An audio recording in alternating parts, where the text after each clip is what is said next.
Un estofat de cigrons, pilota de l'olla i mató de monja són 3 plats que es podien cuinar a mitjans del segle XIX. Ara aquests plats i una vintena més estan recollits al receptari de la cuina dels matiners, que després d'una extensa recerca històrica ha elaborat la Fundació Alícia. Aquest recull, que ha fet la institució dedicada a la investigació gastronòmica, pretén ser un element més de dinamització de la Fira dels Matiners d'Avinyó, ambientada en l'any 1848, durant la Segona Guerra Carlina.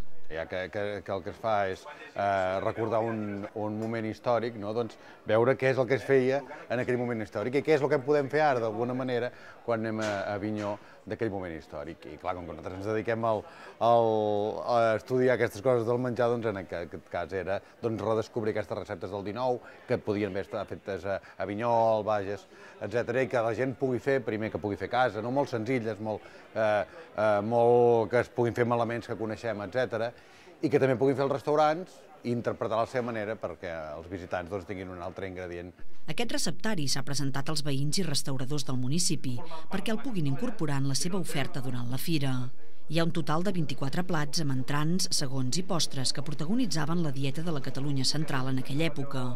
Estan elaborats amb ingredients humils i és una cuina popular i senzilla, com la que es devia fer a les cases i a les fondes d'Avinyó a mitjans del segle XIX.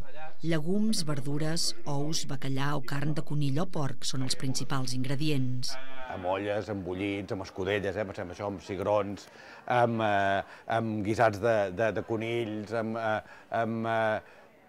postres també, moltes postres dolces, tipus cremes, tipus mató de monja, tipus menjars blancs, tipus totes aquestes cremes, diguéssim, no només la crema catalana, sinó aquestes cremes fetes amb làctics, bunyols, fregits. La tercera Fira dels Matiners, que recrea els esdeveniments que succeïren a Avinyó en la Segona Guerra Carlina, l'anomenada Guerra dels Matiners, se celebrarà el proper 11 de maig. Aquest any, a més de reviure els fets històrics i els costums de l'època, els visitants podran degustar el que es menjava.